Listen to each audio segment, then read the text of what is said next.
ایران جنگ کے اثرات گاڑیوں کی صنعت کو بھی متاثر کر رہے ہیں۔ ایران جنگ کے باعث فراری نے مشرق وسطیٰ کو گاڑیوں کی ترسیل عارضی طور پر روک دی ہے۔ آبنائے ہرمز کی بندش لگژری کار ساز کمپنیوں کے لیے گاڑیوں کی ترسیل میں تاخیر کا سبب بن رہی ہیں اور کچھ گاڑیاں تو کبھی اپنی منزل تک پہنچ ہی نہیں پاتی۔ فراری، پورشے، مرسیڈیز، بگاٹی اور رولز رائس کے لیے مشرق وسطیٰ ایک بہت اہم مارکیٹ ہے۔ چین میں گاڑیوں کی فروخت میں کمی اور سخت امریکی ٹیرفز کے چیلنجز کے باوجود متحدہ عرب امارات اور سعودی عرب جیسے ممالک میں ان گاڑیوں کی مانگ برقرار رہی۔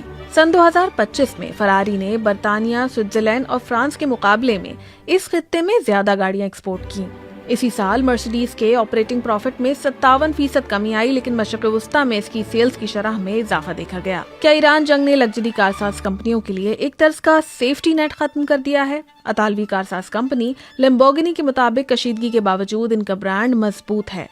یہ واضح نہیں کہ ایک ایسے خطے میں جو پریمیم ٹیسٹ اور اعلیٰ منافع کے لیے مشہور ہے، وہاں بڑھتی ہوئی کشیدگی سپلائی اور ڈیمانڈ کو کس حد تک متاثر کرے گی، اور ایک ایسی صنعت کے لیے جو اپنی ترقی کے لیے مشرق وسطیٰ پر انحصار کرتی ہے، یہی غیر یقینی صورتحال اصل خطرہ ہے۔